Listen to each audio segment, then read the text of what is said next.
Okay. Bajjo, twalabye over the weekend ku Friday omukulu Kenzo bwe yabadde akomyewo yagambye nti music we wamaanyi mukko okusinga kuwa Fire Bongole Lutaaya era yayambye nnyo oluyimba lwe bayita Born in Africa okubanga lumanyidwa kakati ku stage ne Eddie Kenzo nabadde mukudidde mu bulungi lwakuba nkasa okujja omuddamu ku sipaaka omusajja gwe bayita Fire Bongole Lutaaya tasana na kuyita okwata bogira andi ombuza abuza bera gundi omusajja gwe bayita Fire Bongole Lutaaya tasana na kuyisa mukamwa ngenda kulaga ebintu bina Fire Bongole Lutaaya byakola Fire Bongole Lutaaya ye musajja yasoko kutasa Uganda ekirwadde kya siriimu ebisera Fire Bongole Lutaaya yafunira mwaka okanga kizibu nnyo okwerangirira ngera kizibu nnyo Alex nga abantu ba siriimu babera isolated ng'omuntu wa siriimu mulabanga abasu omuntu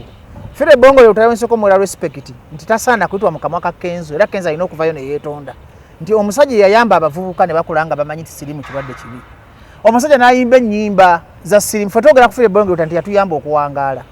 yatutaasa siriimu n'ayimba ennyona ga today is me tomorrow is someone else ate Kenzo njagala abemu amagezi ti production ya 1980 si ye production ya 2007 ba 2015 naye omusajja yakuba ennyimba nga zikyali ku mutindo gw'omwaka guno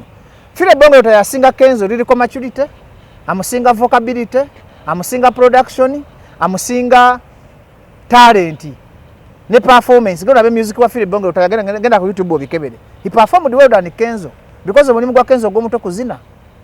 as in dancing entertaining omulimu gwo omukulu gwe yandibadde akola saka kano yamumanyi yawula kibayita laka kankusomesa tosimanyi bono obudde nje kusomesa gwanga Kenzo alina laka ne is not an artist wano mu Uganda Kenzo yasinga okusala nakola show ye ku Uganda Museum waliwo gwe wali ku mulyango zikansogede ku TV nafuna ngenda kwa incidents bili okolaga nti Kenzo si muyimbi nchogeranga Bajjonze n'ekyawada njogera amazima nafuna abantu 12 mu bimeka Kenzo was the main artist era gwe twajubise nnyo muki ndayira okola kakubaana bange bakibi mu TV teri yambuuza Kenzo yajja ne yeekyanga nga balance ambuze gwe ndanze talese bantu balance ambuze aganye okuyimba talinye ku stage nfuna amagezi galuwa ngamba kankubire ka million agaleki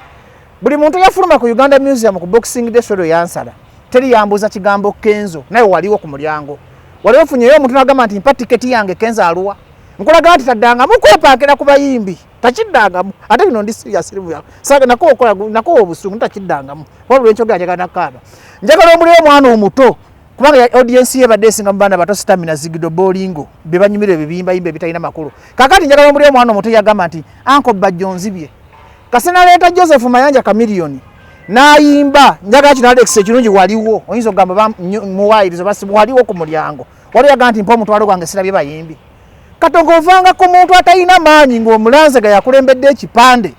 naye nga n'abayingidde abadigiza abaze okuyingira tebamubuuza Chameleone yayimba waliwo Kenzo ate kyasinga okuluma bwe yavaawo n'agenda ewa Ian ye mukono yasangamu omuntu omu n'ekitundu era omwana akyali mu mabanja nkulaga nti omuyimbi wa talina makulu naye omuyimbi wa amanyi bayita branding amanyi bayita singa Kenzo yakubiriranga David Otalo akubira ndayira agakadamu gutasobola kuddamu kola ku mulema Kenzo kyabasingako amanyi creatinga kye bayita demand tembaale bandaba omulundi gumu mu mwaka kati asanga abantu balina ennyonta y'omuyimbi kubanga waliwo ekiseera ekibeerera nti Alex nga batwalira koroba basobola okumulaba kati Kenzo kyasinga abayimbi bano balutalo amanyi bayita creatinga demand naye neerabira nti liyo talent tefala balutalo engeri gyayimba ayimba ne mutoyi n'abantu bakyamwagala gwe nti lutalo ayimba n'ayimba mu kabaala n'ayimba ne bw'ategeka lonchi ate era lutalo asinga njagala okoleyo ebbatu lya lutalo ne Kenzo laba Kenzo alina watuuka lutalo njagala mwawule kibayita liyo talent terimba tekuli Sevens Winnie Nuwaji David Lutalo King Saha Little Boss Jamie Kalicha Lagadi Kabuye Semboga Maddox kati n'abafu muzeyi basudde Fred Sebata Paulo Kafero Fire Bongole Lutaaya Eli Wamala mubenjogedde bona Kenzo alina gwawunyirizaako bamukwesesa mino njoga baira I'm speaking my heart Kenzo yalina BET yaso eyo BET manyinga gyabifunamu kakati mu abana ba Spark TV nakwankoze interview mpanvu jagana kola bimpi abana ba Spark TV award azifuna atya gomanyi otyo bagulirira omanyi otyo bayakwana mukazi nkudi kati bayimba biki ekyamudisiza mu Boni of Africa kufuna kayimba ko yekwata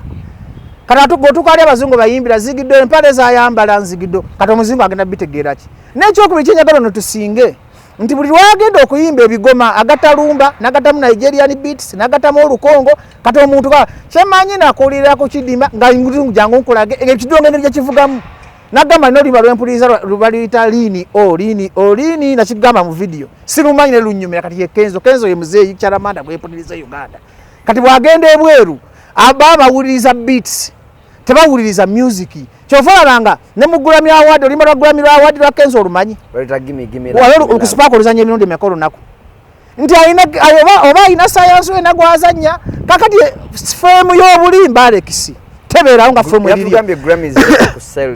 kakati Grammys tugasaaki waba alina Grammy Award lwaki festival yamusala nkubuuza waba alina omanya amaziga galimu kati kankubuuseyo bannayuganda muntunuulire ate sagala kuba mwana era gwomunkubiza kateri kivulu kyasa bwolabanga omuyimbi ng'amaze okukola launch that is Gravity and Kenzo ano mala yagenda bwolabanga omuyimbi nga yalaunchinze erugo gencho Kololo n'akera ku macha mu press conference n'akaba obuzigo obw'ekirogo ebaloosi bwolabanga omuyimbi teri muyimbi ali successful ng'afunye abantu laba David Otabu yakola kabisikanaga yakabako mu kamera yanonyako amawulire okwepuruvinga Winnie Wajibu yakola lugogo yakunonyako mu kamera buli muyimbi gwe mulabye omwaka guno nga launch ye yakagwe nkyana akola press conference abagenda kugala biwundu njagala nkubule kiringa abagagga teri musajja mugagga ajja mu kamera n'agamba nti ndi mugagga teri pastor akola agenda linanga ku TV teri musawo omuganda agenda kweranga ku TV tibona abaferefere bano abagamba nti ninase nimubala beruzira babasiba abamba wanganguka tibuli muntu aliri Alex ngoyina kyoyina tosobola kwewana tosobola kwemanya nti oli mugagga teri muyimbi wa talent kadosanga wasanga nga muzeyi Kafere kiko bintu biwanvu muzeyi Paulo Kafere yatambuzanga bigere ngalinya ne taxi na he was one of the greatest artists teri muntu alina kyali nagamba ndi kino bosanga omuntu agamba nti Alex ndi mugagga yaba masikini abamwavu bosanga pasi nagamba nze enkolo manya yaba mufere bosanga kati Kenzo kyakoze kuyita omuyimbi Kenzo tabanga ko muyimbi talina bantu bwayimba city alo omusajja yamugula embalala yamuwa milioni kati nze kenyini n'ebiwundu byange ku mutima ko Kenzo simufunangamu namufuna kali banga lyenkoledde endongo nali mufunyemu yakuyimbirako nga alina ne kumu era kimwebaza Eddie Kenzo nkobaza okunyimbirako era byali bizibu wanyimbira ne safi sawo de rwata natambuza na bigereko olunaku kanjogene n'ekitogereka ku kamera nasula mu lodge twalina kamuwonga akampi akebonizi zibulwe ntimba Kenzo ofuna ebizibu tuvala na mwesonyiwa ne mulekera mu abachamuka akusaba milioni 10 oba milioni 2 nga tafuna abantu 12 katobo ofuna ki David Otala kusaba milioni 3 kugera funa abantu 13 tibayita amagoba misa kisema kola gamba milioni 2 oba 3 ngogenda funa amagoba kamilioni oba kamilioni kusaba milioni 5 ngagenda kweta abantu 13 ezo vola music industry gudala bino bibebe bantoni kati byaze mu kulwanyisa abantu semanya Alex sikwagala eyo tojja biteekayo kankoleke bibebe bantoni tobijjako bibebe bantoni ebisajja ebikulu myaka 5 byaze bikubira sibiti sati saba TV semanya bokyazo ono semanya bantu bawa sente kati omusajja omukulu tanti abayimbi be Uganda bagwa bajjo bagamba ntomanyi kulimba prove him with the content bebe bantoni leta content ate olimbo olujja myaka jola bana akogerako tubadde ku Kenzo tuli ku Kenzo ati njira n'empuguka kakati bebe bantoni hanyu Kenzo nze sikulinako buzibu bino mbadde nsomesa Kenzo alina ekirungi kyali akozeeko nnyo musajja Kenzo kyemwagala kabuulirira edda yaŋŋambako ekigambo nti bajjo sente ensonda tezigaggawaza sente za ddiru zezikola ki era namala kufuna ddiru nengaggawala ekyo nkimwebazaako Kenzo bwaba buladiwo takwagaliza kufuna naye takunyigiriza nkinyonyola bulungi tajja kusala mpa milioni 2 ompulira naye tajja kuteeka ku pressure mbuleta deposit ekyo nakyo kirungi kikola ki naye ate gwa mutima mubi tewatuuka ku Alex ga abantu 12 bakubuza abayagala sente ze zonna asobola n'okwekyanga n'atayimba kati nga ku museum yala abakusanga janka promoter yaba promoter mulabi abakusanga professional promoter nga bajjo nti nsobola okubira ka milioni najja abamaze okuttira erinnya kati singa abantu balwana ku museum nga tayimbye naye omuyimbi ategeera ina kati Shiba yajja ejjinja kasiina sente Shiba kalungi era njamba kano okateekemu Shiba kalungi ne dirisa management ya dirisa wachi bakyabaddewo mu ntalo zonna zibalimu n'ebizibu bajja ejjinya ne banyimbira ku bwerere nga bali basifunye bantu ng'enkuba etonya Kenzo kyatasobola kukola David Otalida yanzirizaako sente bino nobiteekamu David Otalida yanzirizaako sente nga sheesaze nagamba ezo zitwale Maulini nantume yanyimbirako ku bwerere atabanko mukazi wange simukwananga nako toyogera manyi osala ebigambo gwe ate sagala kuteeka mu bannamawulire batategeera kati nantume yali ansimba emyaka namukwana ddi mama muntu endo kwana simukwanangako simukwanako wadde n'okumwegomba simwegomba naye nkolaga mutima gwe ayiri n'amatovu ne Jofre Lutaaya nga bakyali ku foomu ekikuna otundira nnyo abakazi ng'oli mu interview kati bagabe bajje bagikole tuli mukola interview tuli mu kwegomba buwala ayiri namatovu ne Jofule Lutaaya nga bakyalina hit ompulya bulungi bajje nansana ku big zone ne banyimbirako ki nemba waayo naye omusajja gwe bayita Eddie Kenzo tayagala kumufunamu kyovola nga big guy tipu Suzy Santos genda ononye omuvuka amuyita Santos akaba Kenzo bamuyita Tata Melanie Santos omumanyi twale emmere mu lumbe lwa research yagamba obimanyi atojjako microphone mayo oyaganya Alex ze kyebasinga kwogera mazima kati lwaki akanina gamba abaana mwana w'okufa tebabitugamba Alex gamba mwana wange okufa Santos yatunyonyola obubi bwa Kenzo yogera amazima ate gwe njagala okiteeke sagala obitebe mu gwankwata batugamba obubi bwa Kenzo batubagamba tayagaliza tasobola kubeera naye n'okulaakulana yali yawaawo kwenyiizanyiiza kwefuula boosi kukozesa abantu nga Kalogoyi which is bad neka kati ati kiyakoze ekibi kwepanga ku ba legend kati ze nsonga kankubuuze nsobola kusanga muzeyi matovu ne mumanya kati lwa lufire lwogeraganya ku lwa Kenzo teruliyo tuddamu kukyogera kukuba oluyi Alex tokiddangamu talina wadde ekitundu kya luyimba Kenzo alina luyimba kakati fire yaffe emyaka 10 emabega tukyalina ennyimba ze Diana ate mu bantu abasinga okuddamu oluyimba lwa fire bongo bamuyita Juliana Kanyomozi teyepankwako okumanya Juliana Kanyomozi yandivuddeyo n'ayogera kuba yayimba Diana ate okusinga ne fire kati mu bantu abaali basinze fire bongo yotayo okunyumisa oluyimba mpiteuno alina interview y'amagezi naawe bamuyita Diana niwe maama we kati yanyumisa oluyimba olwo ate Juliana size eriyo artist ng'ojogana amalala ge okuseerako tebinkwatako bwe tudda muri yo tati Juliana Kanyomozi eka yakaddamu oluyimba lwa fire n'asinga fire abasigadde abaddamu kati byonna biyenje kati Bebe Bantoni yakozesa autotune ne Kenzo wawudde autotune bazise autotune Bebe Bantoni yayimbisa autotune I was born Africa